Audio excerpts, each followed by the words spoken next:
Welcome back. This is Confessions of a Wedding Band, brought to you by all of us here at the Martini Shot. This is a podcast where we document our on and offstage band stories, and we discuss our originals. We are a band out of Southern Colorado where we have 20 plus years of fun stories that we'd like to remember as a band. Our first idea was to write a book, but we've never written anything outside of a social media post. Thus, Confessions of a Wedding Band was born.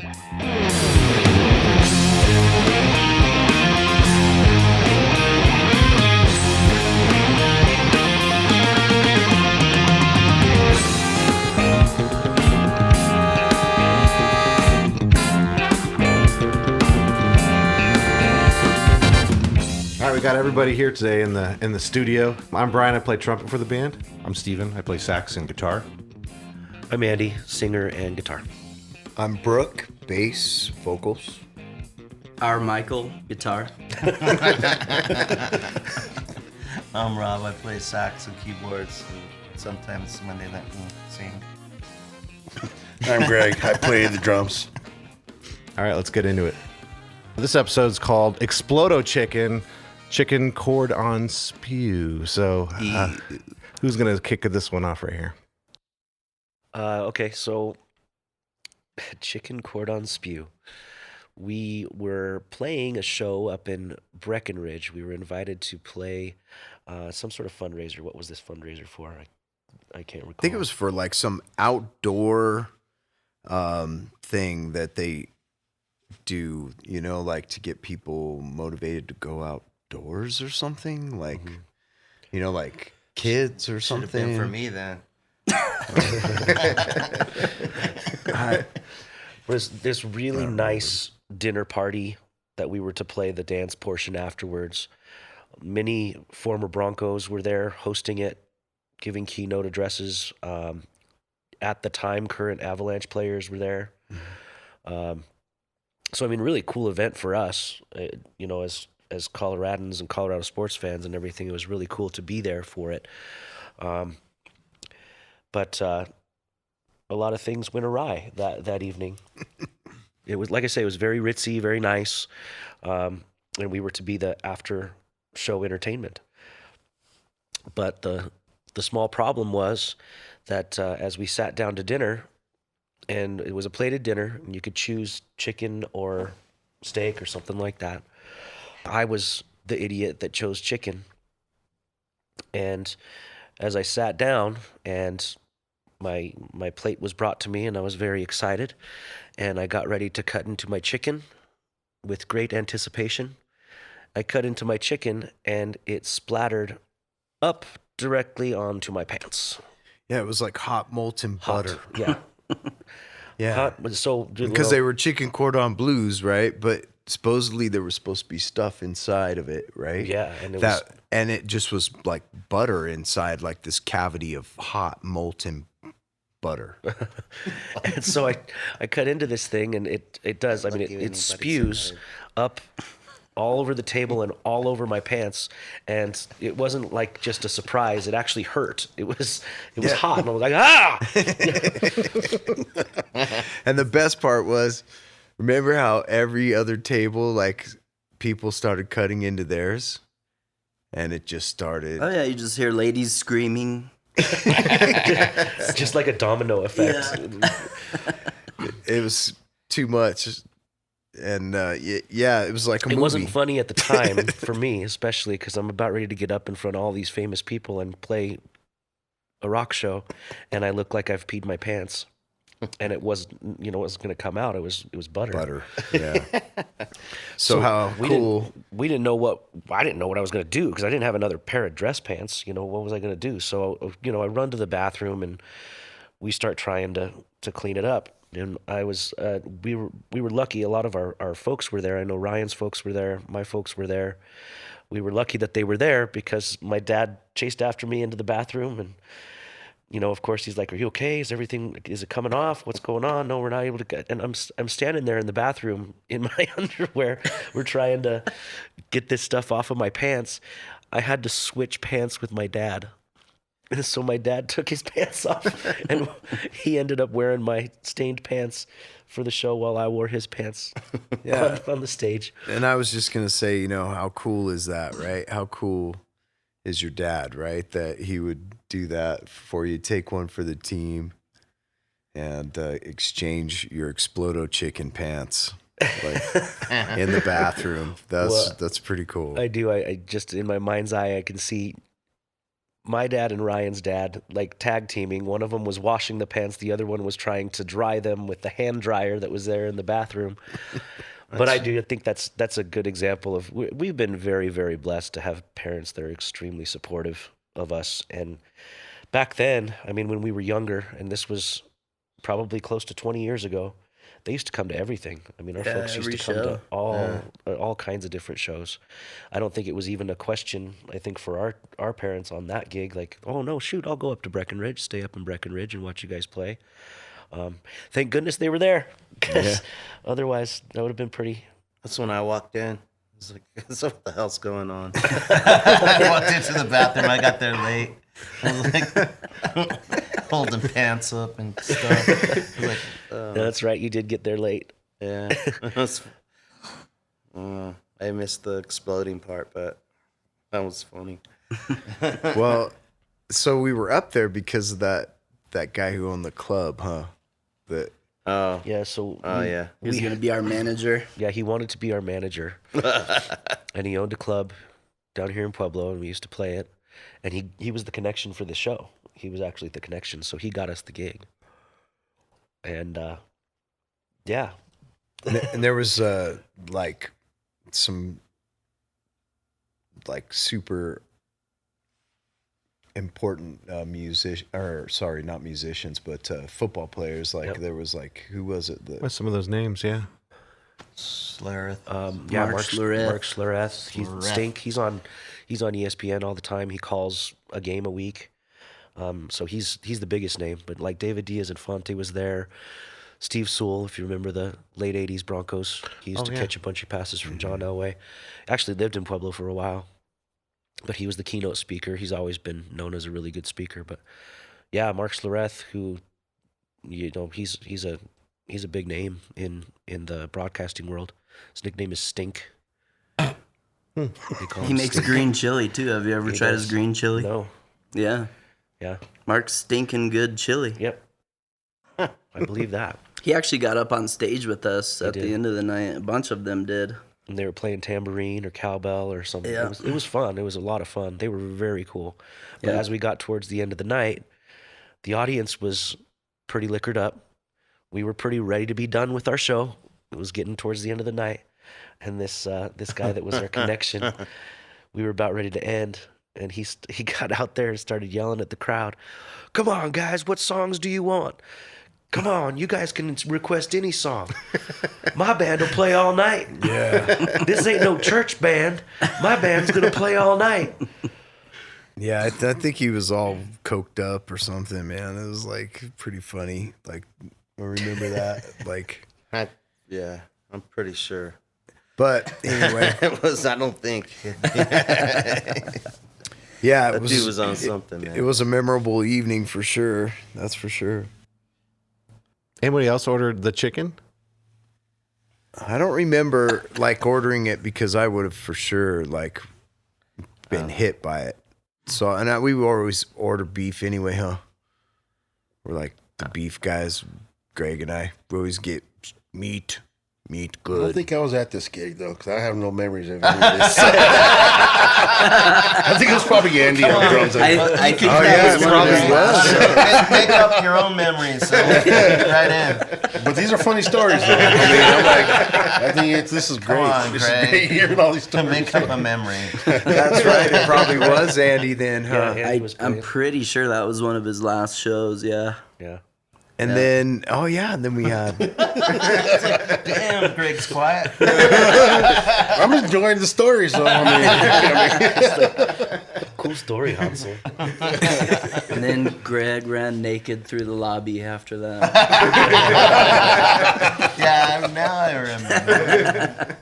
Well, anyway, the next day we had to go play Copper Mountain. Copper Mountain on a ski slope. Oh, God. And we're on the slope. Like people are getting off the lift and we're playing or getting on a They're lift. getting it. Yeah, it was on the base. It was snowing and it was freezing. And we had to open for MXPX. MXPX, yeah. And I can't feel my fingers at all. Like, that was the most interesting thing. It was like playing with phantom limbs, but you could hear the notes through the PA system that you were playing. So you knew you were playing the notes, but you couldn't feel them. Yeah, Like, not at all. the sensories It wasn't bad. of your, like, you know, your hand, you just were totally dislocated from that because you couldn't feel it. It was completely numb. My memory from that, I don't know how Ryan was playing those solos. It hurt really bad. Couldn't keep the guitar in tune. I think I only had a sweatshirt with me because I don't like coats, but yeah, I don't even know how we got through that. That was We were playing Was that- fast ska. yeah. Was I playing Barry then? Was Mark still in the band? I don't remember. He probably was at that point. Yeah, I think you were. Playing Barry? Yeah, I think so. Yeesh. I played Barry in the snow. I mean, Yeah, well, because my ten- we're my- laughing my because ten- like 'cause, he my did. tenor didn't work this year. Yeah, it didn't work at the other gig though. When I couldn't feel my fingers like up Didn't into work. Charles. Steven, play this solo. Play this solo. My horn actually froze up. Yeah, sure. No, I just like standing there in the cold with nothing to do. I mean, usually I just have nothing to do.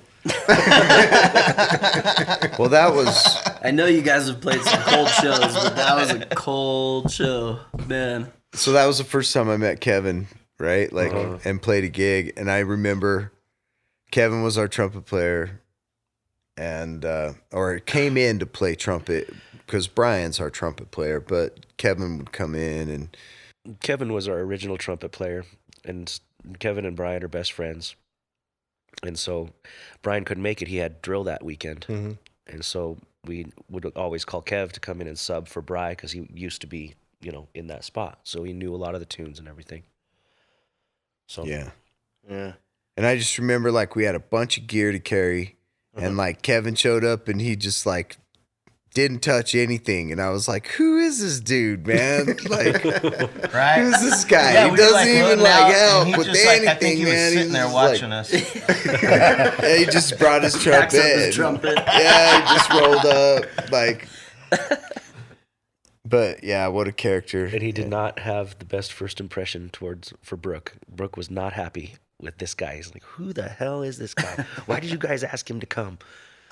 And then, funny enough, he ended up being his partner. Yeah, and then I as taught educators. with him for a couple of years at our high school forgot about together. that. Yeah, he was the instrumental teacher. I was vocal, and we had great times together. It was like excellent, colleague, definitely. But and talented. Kev's a talented cat. Oh, yeah, absolutely. Like he could really. He's a showman, right? And he had that ego that every musician should have, where you have a drive to entertain people. And so The same contact book both of those, the fundraiser and the Copper Mountain gig, or did that just kind of pop up there? Gosh, I think he set both of those up. probably right. Because that was kind of his tryout for us. And then once he was an asshole at the end of it, I don't think we ever we never worked with worked for him again after that. Yeah. I remember he was like in my room, like shared the same. I mean, we had separate rooms, but the same townhouse or whatever we were in. What were we in? Like a little suite or something. Suite like or that. something. Yeah. And that dude was up all night talking to somebody or something. It was just weird. I don't know. It's like I do remember that he was on the other side of the wall over there. I was Just like, here.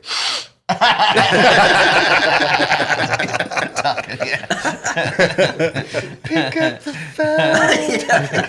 I see you, penguin. I think every road trip we've ever had at 3:00 in the morning, I wake up and hear that. Pick up the phone. Remember that? We'd leave the TV on all the time and just like be hanging out in one central somebody's room, probably Brian's, poor guy, or some, right? Like, where would we be? A lot of times, yeah. And they'd have those like sexting call commercials on like 24/7, man. Like, pick up the phone. Hot girls waiting for you. Please don't edit this out.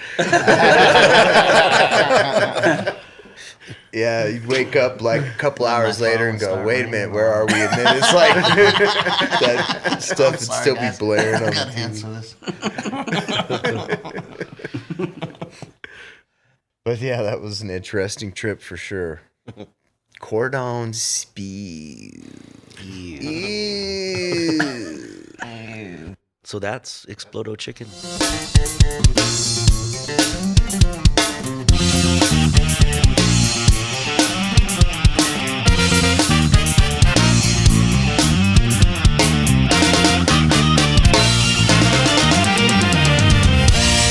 Take a moment, make it last, create a past, just one more time. Laugh and learn, live and love, don't you get enough? Just one more time, fight when it's right, and learn to cry. Just one more time, make it quick, but take your time. One night can change the rest of your life. All right, just one more time. This was Greg's garage, right? Yeah. Yes. Yeah. Greg's garage, second full length. Which, let's talk about Greg's garage. That should be our next band. Great. It was it was a garage. Badass. It was an actual garage. It wasn't like that's the name of his studio, and it was like Should have been. Should be. But It's not too late. the amazing thing that Greg did with his garage, which this is a 1-car garage, Tiny. super small, but he put an isolation vocal booth in it. Yeah, he did. And he built that, and it was excellent. And he knew his gear. And that is something that every engineer, you know, no matter what you do, no matter like what microphone you use, no matter what plugins you have, no matter what DAW you use, whatever it is, right? Like, it's whether or not you know your stuff. And Greg knew how to get an excellent drum sound out of that garage. And that made the difference, I think, in how punchy and well mixed this stuff is for us just to like go in and do it on our own, right? It was all I think that it also DIY, you know? Yeah. it also made it just quicker for all of us because we knew the drums were there. Like, we didn't have to worry about any of that.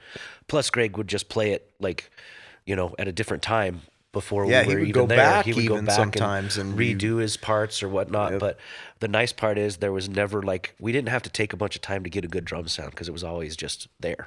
I was always constantly working on it, though. I mean, trial and error. I mean, just picking, you know, different miking techniques and facing the drums one way. And then I ended up just facing the drums against the wall in that little tiny room, but mainly just because it was easier access to them when I remember that. when I was recording by myself. I mean, Because you'd have to hit the space bar and then walk Yeah. over, get set. It was your drums and a whole bunch of beer cans. And a booth. we used to fill that trash can every single session, though, man. And that was back when I was in college, so I didn't have shit to do. So I'd go over there a lot. Yeah. And we'd just work on it. But this song in particular, I think came out really good. I think just listening to it after years, super good hook. A lot of guitar going on in there. Yeah, there's a lot of musicianship in there. Like I was just commenting on how good your picking was on that acoustic part, like or that clean part. Yeah, I right? kinda forgot about That's that. incredibly clean, and it's not the hardest progression by any means, but the bridge is definitely a tough thing. That was kind of a Dave Matthews-esque, right? Like Yeah. kind of bridge on the end of that, and the harmonies are fairly solid. I remember working on those in the vocal booth, So, like, yeah, I think all in all, I mean, it holds up over test of time. I think it definitely is representative of a lot of the folks in the band. It was definitely a normal start to the song as far as the progression of the writing. Ryan came up with the lick and everything, and he had this little demo, and he would always give us all these little demos of songs that he wanted to put together. And so that first little drum thing that you hear in there that just pans from I think the left side to the right side, I think that's the original I think so. Must have just little left drum it in there. sound, and I think we just thought it was cool, so we left it in there. Then started the song right after that little drum loop. But the things I'm talking about are like Brooke's vocals, kind of those soaring vocals that kind of go over it. I know for me and Brooke, as far as songwriting is concerned, he always wanted to be kind of like that Mike Mills singer that would sing something a little different than what say I'm singing, but he has his own part and it kind of soars over everything else. I think that's a cool element of the tune. Yeah, I think, and I tried with my bass line to be more melodic. And so like that whole passage, of where I'm playing, kind of bending up into, a full step and doing some things like that are more melodic on it instead of just nailing like the root of each chord, like kind of added some, some kind of REM, I'd say, inspired thing. Yeah, Mike Mills is an incredible example of that, of his independence. But it stands up. Love that bridge. Love that bridge. Who wrote that? We talked a little bit about that bridge, and I mean, obviously very guitar driven, and works well with, with sliding up to the fifth fret and moving all around and all that kind of thing. But the layering of all of it is my favorite part. I love the layering. That's why I love that say it it's like starts with that acoustic and then it layers. it's like a pretty Dave cool. Matthews run. Yes. And That's so true. you must have wrote it because I didn't write that. I did, yeah. And I couldn't play it. And I still probably can't play it. It's hard. We played it live like It was hundreds of times, I think over the years I learned how to like get most of the notes, but did you do a Van Halen thing, dude, and sneak in there and freaking No, you did it. did I play that? Yeah, you played it. Really? Oh, yeah. Then it's Do a Van Halen. well, if you listen to it, then you'll realize not all of the Doors notes are for there. You sure? I'm sure. I think he's just saying that now that we're on recording. I'm pretty sure he snuck in there and he did it. You. Yeah, it's a lot. Playing that song live is hard. It is. Oh, that's hard. Yeah, but I remember just trying to get the horn lines over that at the end of it. It's tough. Really, this album as a whole has a lot of intricacies, musically. It's probably why I'm proud of it and also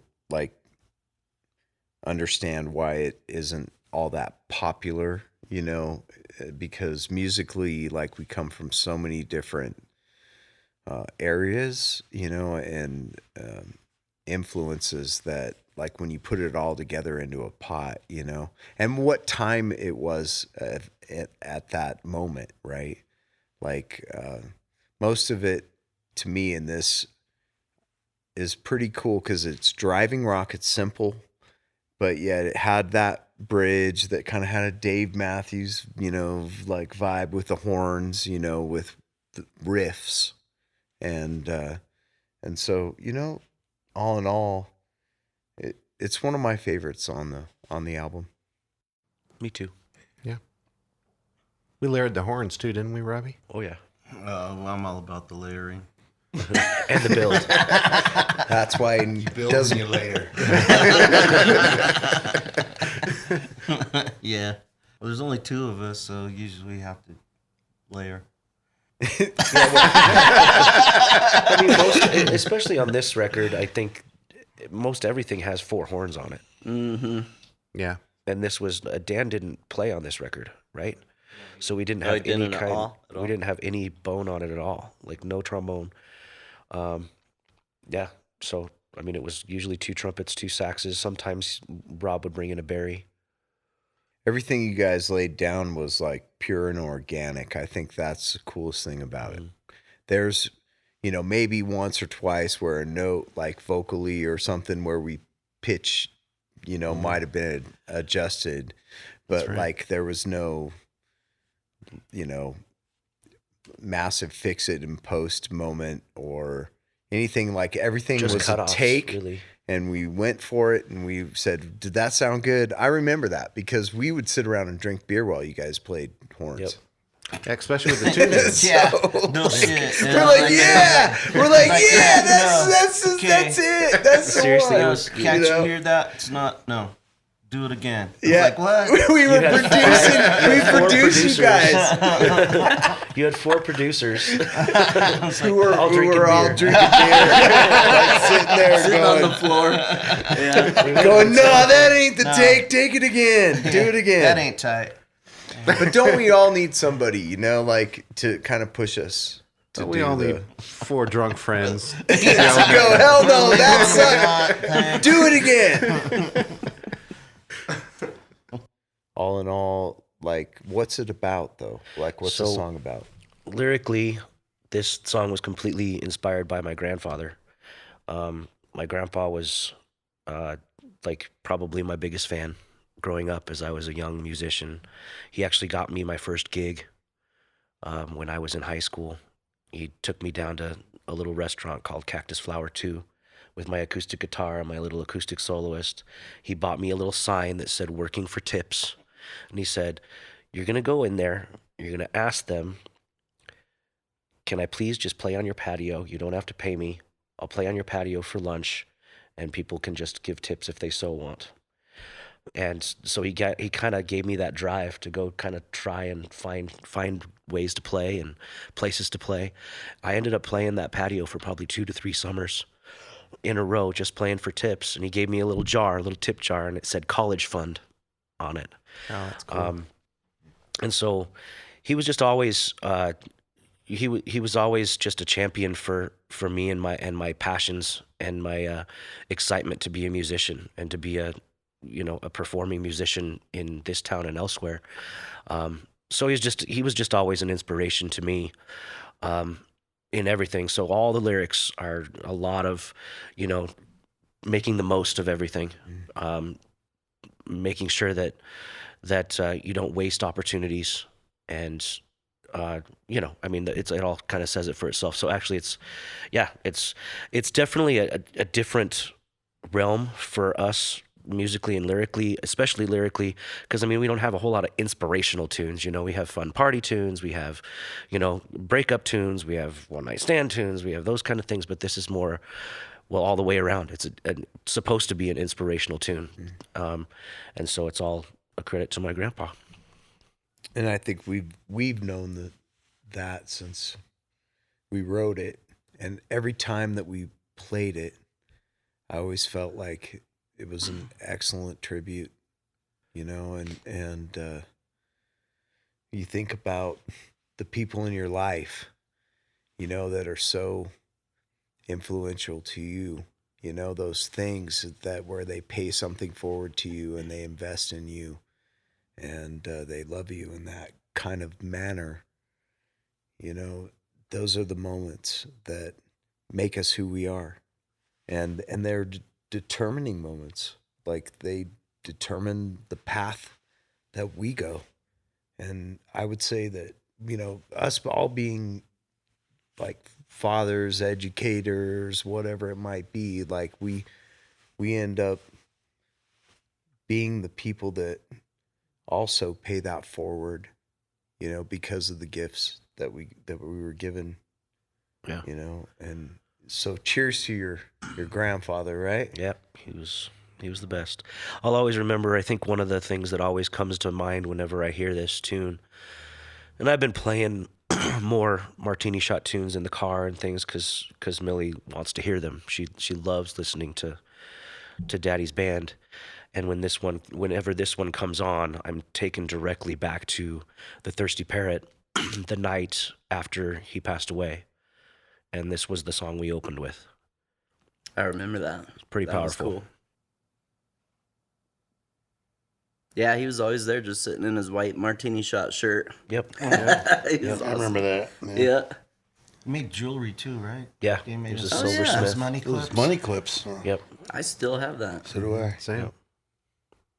A special guy. How cool is that though? Like everybody has an origin story, right? And I remember Andy coming in when he was a kid, when I was working at the guitar store, you know, and basically like selling him this sweet Telecaster, man, right? Wasn't it? No, I think I was buying that Simon and Patrick with the acoustic Oh yeah, that soloist. might have been it first. That's right. 'Cause that's when you were like- Then you came back later and you bought Yeah. that one with gold hardware and Yeah, everything that was was all cool. black with like, yeah, it was beautiful. But anyway, yeah, the first time, like I remember like selling him, you know, an instrument, and he was like ready to go out, and he was young, you know. I've always admired the fact that, you know, all the work you did when you were younger, I think makes a huge difference in your ability to retain lyrics. Because I have no idea how you know all the songs. How many songs do we know? Like 200 plus songs, right? Yeah. And you know the lyrics to like all of those songs. That like freaks me out. The funny thing about that though is like I know most of them. I know 98% of them.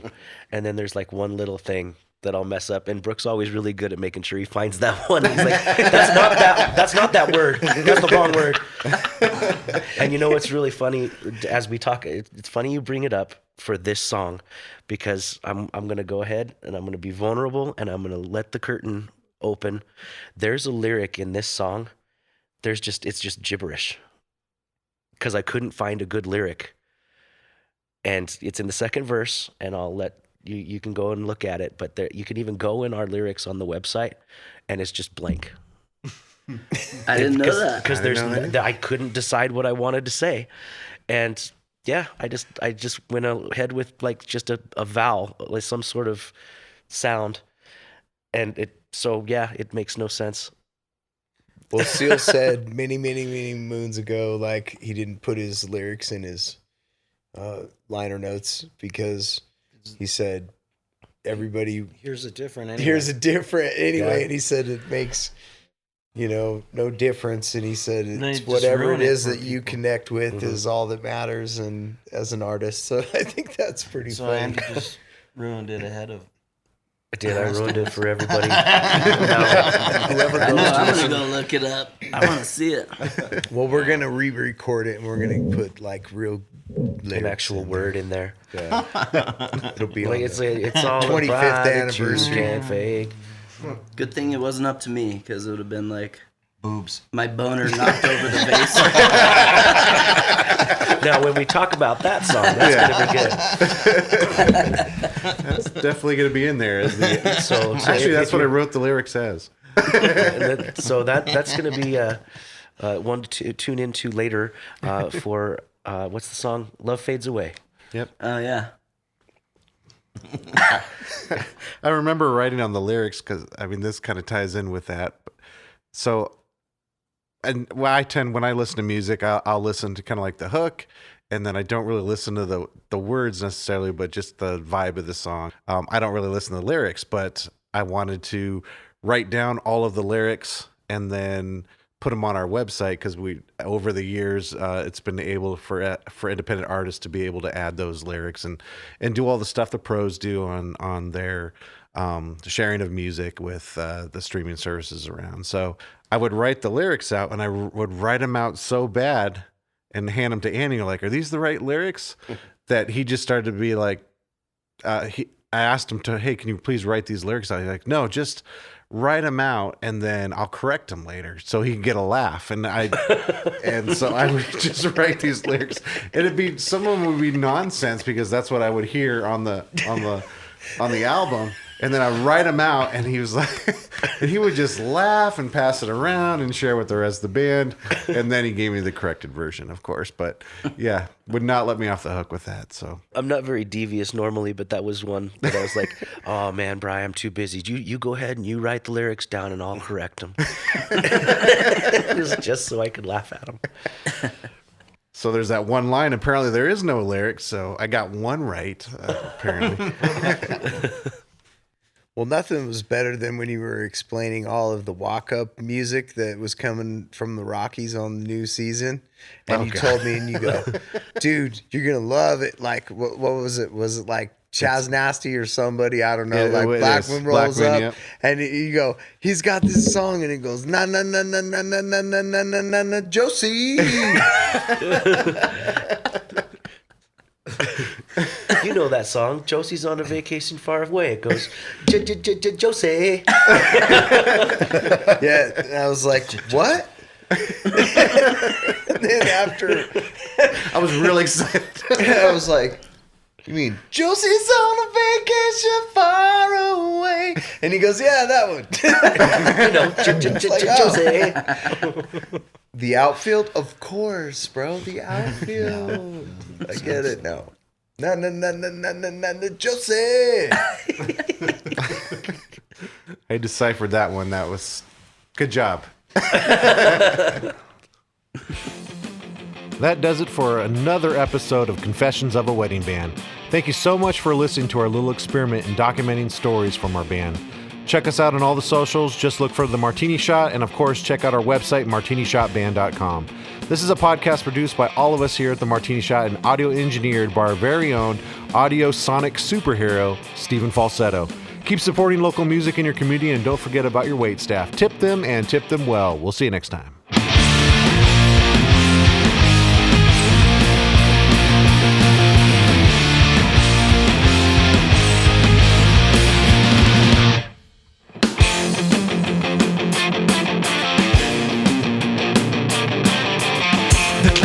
And I'm not sticking around. The wall has rotted, it's burning to the ground. Searching and searching, there's something to be found. The clock is ticking, and I'm not sticking around.